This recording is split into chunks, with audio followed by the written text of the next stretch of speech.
नमस्कार दोस्तों, स्वागत है आपका 69,000 शिक्षक भर्ती परीक्षा के संशोधन अपडेट न्यूज में। तो 69,000 शिक्षक भर्ती संशोधन मैटर जिसमें हाई कोर्ट अपडेट न्यूज है, याचिका, याची और याची लाभ। लेकिन इससे पहले आइए देखते हैं क्या चल रहा है 69,000 शिक्षक भर्ती के संशोधन मैटर में। जहां कल शासन और अधिकारियों के बीच वार्तालाप हुआ काफ़ी देर तक, और किस किस मुद्दे पर चर्चा हुआ वहां पर।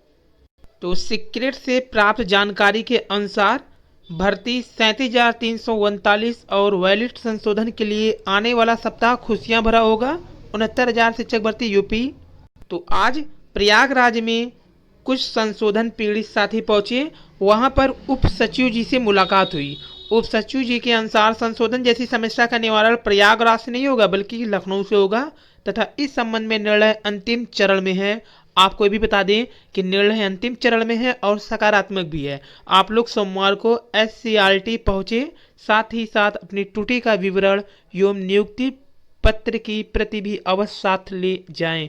आपकी समस्या का निवारण लखनऊ से होगा, ये कहा गया है प्रयागराज के उप सचिव द्वारा।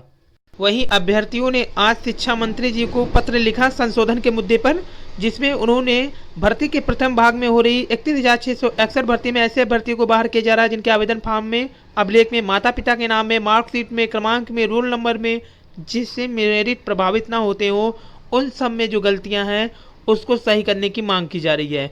तो ये पहला लेटर जो यहाँ पे है, ये देखिए शिक्षा मंत्री को लिखा गया है काफ़ी मित्रों द्वारा। अभ्यर्थी पूरी तरह से सक्रिय दिखे। उन्होंने ट्विटर के माध्यम से शिक्षा मंत्री श्री सतीश द्विवेदी को ट्वीट करके कहा कि विद्यालय आवंटित कराने की कृपया कीजिए। सभी अभ्यर्थियों का बड़े संघर्ष के बाद अवसर प्राप्त हुए हैं। कृपया छोटी सी मानवीय त्रुटि के कारण पूरा जीवन अभिशाप बनने से बचा लीजिए। वहीं कई अभ्यर्थियों ने अमिश सिंह, जिन्होंने माननीय शिक्षा मंत्री से कहा कि शिक्षक भर्ती में जो छोटी सी त्रुटि है उसके लिए इतनी बड़ी सजा न दीजिए, सुधार करने के लिए संशोधन लिस्ट जारी कराइए।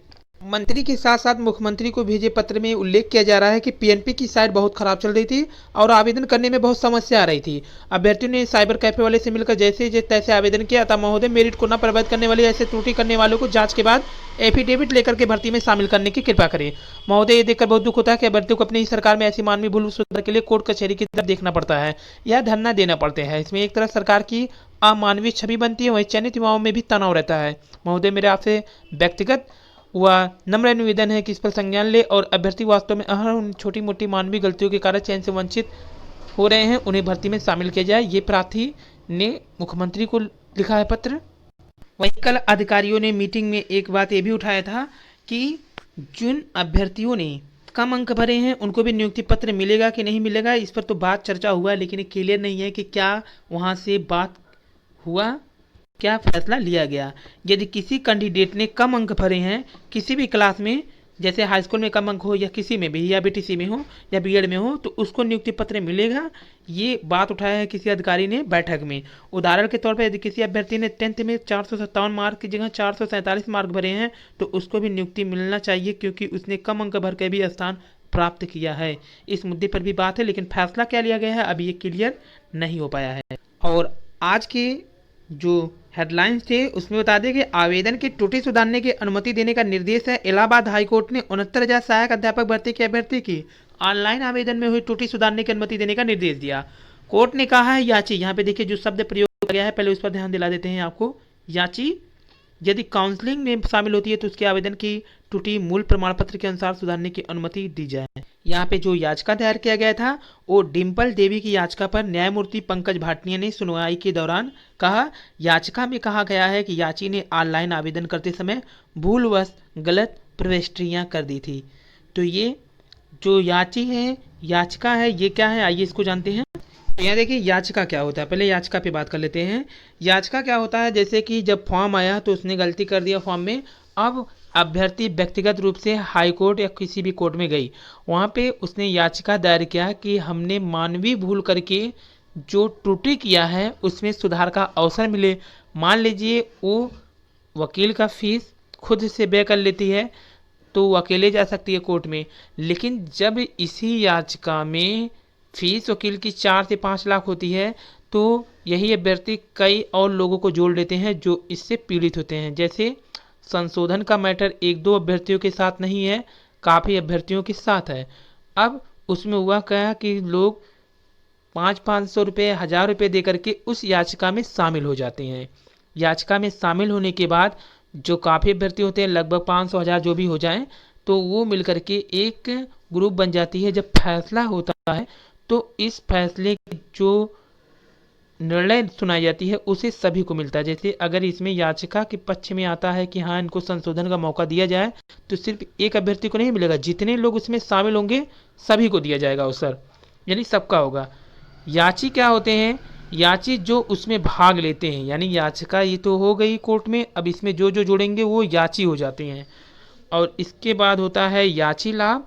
तो वही बताया कि जो फैसला कोर्ट द्वारा दिया जाएगा कि हाँ इन्हें संशोधन का अवसर दिया जाए, तो उसमें जितने लोग होंगे सबको वो अवसर मिलेगा। यही होता है याचिका, याची और याचिका लाभ। तो क्या अब जिन लोगों ने याचिका या याची नहीं बने हैं, क्या उन्हें लाभ नहीं मिलेगा? तो ऐसा कोई बात नहीं है, क्योंकि ये काफ़ी लोगों के साथ जुड़ा है, इसलिए अब ये सामूहिक हो गया। जिन लोगों ने याचिका किया उन्हें तो लाभ मिलेगा ही। अब यहाँ पर अभ्यर्थियों की संख्या अधिक देखते हुए कोर्ट जो भी फैसला करेगा वो सभी पे लागू हो जाएगा। यानी अभी तो शासन स्तर से चल रहा है, याचिका जो किए थे उन्हें तो सुना दिया गया है कि इनको संशोधन का अवसर दिया जाए, लेकिन अब अभ्यर्थियों के दबाव को देखते हुए शासन स्तर से फैसला होगा कि जिन लोगों का गुणांक न प्रभावित हो रहा है उनको संशोधन का अवसर दिया जाए। ये तो अभी कोर्ट का याची वाला मैटर है जो कोर्ट में चल रहा है, लेकिन अभी अभ्यर्थियों के दबाव के कारण शासन में भी ये बात उठने लगी है कि संशोधन का अवसर दिया जाए जिनसे गुणांक प्रभावित ना हो रहा हो। अब आइए जानते हैं कि कितनी याचिका पड़ी है 69,000 शिक्षक भर्ती में। तो जैसा कि ये फैसला आने के बाद देखिए कब क्या हुआ, यहाँ बताया गया है कि 1 दिसंबर 2018 को लिखित परीक्षा का आदेश जारी हुआ, 6 जनवरी 2019 को लिखित परीक्षा हुआ, 7 जनवरी 2019 को 60-65% अंक तय किए गए। अब यहाँ पे देखिए बता दिया गया है कि कितनी याचिकाएं पड़ी हैं। यहाँ पर आपको बता दें कि याचिका जो है 600 से ज़्यादा याचिका पड़ी है। ये देखिए 600 से ज़्यादा याचिकाएं हाई कोर्ट में दायर हुई हैं, भर्ती पर रोक लगी। तो यहाँ पे देखिए याचिका जो पड़ी है वो कई मैटर पे पड़ी है। जैसे आंसर की को लेकर के याचिका दायर की गई है, उसमें भी देखिए ऋषभ मिश्रा वाले केस में काफ़ी लोग जुड़े हुए हैं। अब यहाँ पर याची लाभ ही मिलेगा, क्योंकि अब कोर्ट ने तो भर्ती करने का आदेश जारी कर दिया है, और जो जो आंसर की मैटर पे कोर्ट पहुंचे हैं अब उन्हें याची लाभ मिलेगा।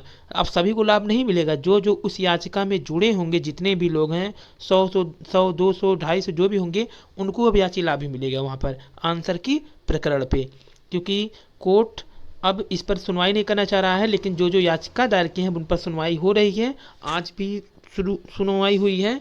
तो यहाँ पे देखिए अब याचिका और किस पे पड़े हैं, एमआरसी पे पड़े थे। एमआरसी के बाद जो कि आरक्षण से संबंधित है, एमआरसी के बाद महिला आरक्षण पर भी पड़े हुए थे। लगभग 600 याचिकाएं हाई कोर्ट में पड़ी थी। याचिका लाभ का सबसे बड़ा मैटर आपको बता दें कब हुआ था कि 2011 में जब टेट बेस पर शिक्षक भर्ती आया था, तो उसमें जिन लोगों ने अपने टेट के मार्क कम होने के कारण याचिका दाखिल किया था उन लोगों को नियुक्ति दे दिया गया था। यानी कि उन लोगों को नियुक्ति दी गई जो याचिका दायर किए थे कि हमारे टेट के मार्क अधिक है, हमें नियुक्ति नहीं मिली। उस समय सबसे अधिक लोगों को या नियुक्ति दी गई थी याचिका वाले जो कि याचिका में शामिल थे। बाद में कुछ लोगों ने और याचिका दायर करके भर्ती के लिए कहा, लेकिन तब नहीं हुआ। यहीं से याचिका का मैटर शुरू होता है।